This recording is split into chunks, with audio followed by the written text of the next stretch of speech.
Everyone, my name is Sanjeev.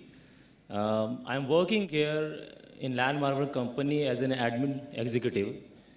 I got a few questions, but I'll ask only two questions regarding this Islam. First question is, do Islam believe in rebirth? And second question is, in Islam, it's not allowed to commit suicide.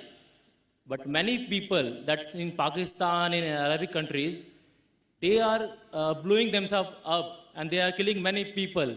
So who are the people they are motivating them? Whether they are really following the Islam or who is motivating them? That is my question, sir. The brother has two questions. The first question, does Islam believe in rebirth? And the second question, that is suicide prohibited in Islam? How come people in Pakistan, other part of the world, they're blowing up themselves and killing themselves? The two questions. As far as the first question is concerned, that does Islam believe in rebirth? If you ask only in rebirth, yes, Islam believes in rebirth. What we believe? That a human being comes to this world once. The Quran says that we give you life and you come on this earth. Then we cause you to die and then we resurrect you again in the next life. This is exactly what is mentioned in the Vedas. If you read Rig Veda, book number 10, it speaks about Punarjanam. Punar means next, Janam means life. So the Ved speaks about Punarjanam, about the next life. But unfortunately, most of the Hindus, they misunderstand the meaning of Punarjanam. Punar means next, Janam means life. We believe in the next life. You say Punarjanam, you say rebirth, we have no problem. But most of the Hindus, they believe in a philosophy known as samsara. It's a Sanskrit word, samsara, which means birth, death, birth, death. A cycle of reincarnation, a cycle of birth, death, birth, death, birth, death. This cycle of birth, death, or samsara, or reincarnation is nowhere to be found in the Vedas. What they quote is a verse of Bhagavad Gita, chapter number 2, verse number 22, which says that like a human being takes off the old clothes and puts on new clothes, same way the soul throws away the old body and puts on the new body. As far as this is concerned, I've got no objection with the Bhagavad Gita. It's further mentioned even in the Upanishads that like a caterpillar walks up a grass of blade, it jumps onto the new grass, I've got no problem. Now, as far as the scriptures are concerned, if you take the literal meaning of the Ved, which does not speak about the cycle of birth, death, but only speaks about Punarjanam, next life, Islam speaks the same. But most of the scholars of Hinduism, they could not understand that how can a human being be born with some congenital defect? How can he be born as a handicap? Some are born healthy, some are born handicapped, some are born in rich family, some are born in poor family. So they thought this was injustice. So how could God be unjust? Therefore they propounded the theory of samsara, which is nowhere to be found in the Vedas. The Vedas are considered as the highest Hindu scriptures. In the Hindu scriptures, you have the Smriti and you have the Shruti. Smriti means scriptures written by the human beings, and Shruti are the Vedas and Upanishads considered to be the word of God. Now, because they could not justify why some people are born in rich families, some in poor families, some are born healthy, some with congenital defect, they propounded this theory of samsara. As far as Islam is concerned, Allah says in the Quran, in Surah Mulk, chapter number 67, verse number 2, Allazi khalaqal mauta wal hayata. It's Allah who has created death and life to test which of you is good in deeds. This life you're leading is a test for the hereafter. And we believe that every child is born sinless, is born masoom. Irrespective whether he is born handicapped or healthy, whether rich family, poor family, all these things are a test for the human beings. As Allah says in the Quran, in Surah Baqarah, chapter number 2, and Surah Anfal, chapter number 8, verse number 28, it says that surely we will test you with fear and hunger, with loss of life, and loss of what you have earned. It's mentioned in Surah Anfal chapter number 8, verse number 28, that your children and your wife are a test for you. Now here we realize that the Quran says your children are a test for you. Now if a child, suppose, is born handicapped, it's a test for the parents. The parents may be very good, they may be pious, maybe Allah wants to test them more. After giving them a child which is handicapped, yet do they have faith in Allah or not? It's a test. So whenever any calamity befalls any human being, it's either a punishment or a test. Whenever any good thing happens in your life, it's either a reward or it's a test. That does not mean if something bad happens, it has to be a punishment.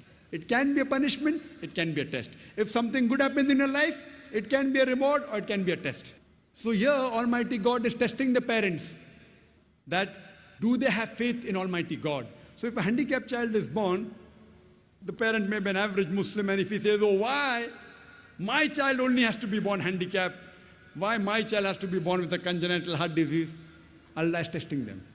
The people who are good Muslims, they'll say, Allah has destined, no problem, yet we thank Allah subhanahu wa ta'ala.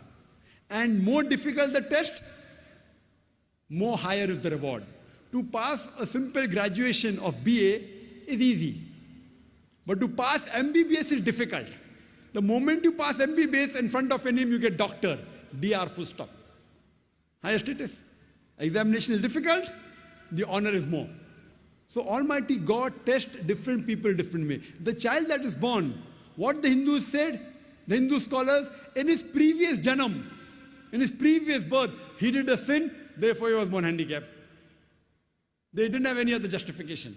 If you do good deeds, then you are born healthy. So what the Hindu scholars, they propounded, that every living creature, it keeps on changing. According to them, the universal brotherhood in Hinduism is all living creatures are your brothers. So sometimes you are born as an animal, sometimes as a bird, sometimes as a rat, sometimes as a cockroach, sometimes as a human being. And the human being is the highest level. And you're born as a human being 7 times. So they came with this philosophy because they could not justify why a child is born rich or poor, handicapped or healthy. Similarly, for a person who's born poor, it's a test for him. For the rich people, he has to give zakat. Every rich person who has a saving of more than a nisab level, 85 grams of gold, he or she should give 2.5% of that saving every lunar year in charity. For the poor person, for him, he gets full marks in zakat. He's poor, so he has to give no zakat, 100 out of 100. But we say, arey garib aadmi hai, poor man. Poor man. Poor man, he's got 100 out of 100 in zakat. The rich man, if he gives proper zakat, he may get 100 out of 100. He says, okay, fine, I have got so much wealth, this part is exempted from zakat. He may give 50% of zakat. So he'll get negative points. He may not give zakat at all. So imagine, suppose there's a questioner. There's a question in a question paper which is very easy. Should you be happy or sad?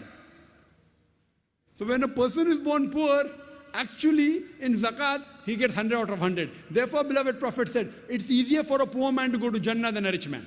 But we say, arey garib aadmi hai, poor man. How sad. Not sad. 100 out of 100 in zakat. For the rich man, he has to give charity, he has to give zakat, he has to give donation, he'll be accountable for his wealth. So what in Islam, we are born in this world once, and once is sufficient. Once we die, we are resurrected on the day of judgment. You want to call it rebirth, I've got no problem. You want to call it punarjanam, I've got no problem. We say life after death. But surely, if I agree with you for sake of argument, what the Hindu scholars propound, that sometime you're born as animal, sometime bird, sometime human being. I want to ask you the question, brother. In this world, as every year is passing on, is the population of the human beings increasing or decreasing, brother? Increasing or decreasing? Increasing. Very good. Is the sin in the world increasing or decreasing? I can't hear you. Increasing or decreasing? Increasing, sir. Sorry? Increasing. Increasing. Human beings are increasing and even sin is increasing. If I agree with the philosophy of Hindu scholars, more the sin increases, the population of human beings should decrease. So therefore, I believe in going to the higher scriptures, Vedas. When I talk, which I had given the talk earlier in Chennai, during the first peace conference, that was in 2004, similarities between Islam and Hinduism. And there, I showed and compared that even in Vedas it speaks about one God, no idol worship, and everything. So what is common between the scriptures we follow? So this, the cycle of samsara, birth, death, is nowhere to be found in the Vedas. It's the philosophy of the Hindu scholars to justify, because they could not justify why human beings are born poor or healthy, which I've given you the answer in Islam. As far as the second question is concerned, that is suicide haram in Islam, is it prohibited? If yes, then why do people commit suicide? Is somebody instigating them? Suicide bombing? The Quran says in Surah Baqarah, chapter number 2, verse number 195, that do not make your own hands the cause of your destruction. So according to the Quran, committing suicide is haram, it is prohibited. So as far as committing suicide, it is prohibited. As far as killing any other innocent human being, the Quran says in Surah Ma'idah, chapter number 5, verse number 32, that if anyone kills any other human being, whether it be a Muslim or non-Muslim, unless it be for murder or for spreading corruption in the land, it is as though he has killed the whole of humanity. And if anyone saves an human being, it is as though he has saved the whole of humanity. So killing any innocent human being, whether it be a Muslim or non-Muslim, it is prohibited in Islam.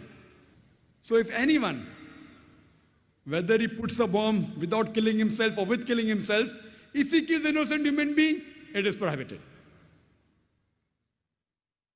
So as far as killing innocent human being is concerned, it is prohibited. If you use it as a strategy of war, you know, the Japanese used to do the suicide, Initially, where do you get suicide bombing from? According to a professor who wrote a book, Dying to Win in America, he says that the first people who did suicide bombing were the LTT, Tamil Tigers. But yet the blame is put on Muslims. I don't know why. It's the media. Have you ever heard of any Muslim doing suicide bombing? It was first the LTT, and then the Americans, and maybe some of the Muslims, black sheep may have picked up, but who were the originators? But yet when suicide bombing comes, the terrorists are labeled as Muslims. In Chennai a few years back, I'd also given a talk on terrorism and jihad, an Islamic perspective, where I've described in detail about this answer of suicide bombing as far as Islamic perspective is concerned. But killing innocent human being and committing suicide is haram. Hope that answers the question, brother.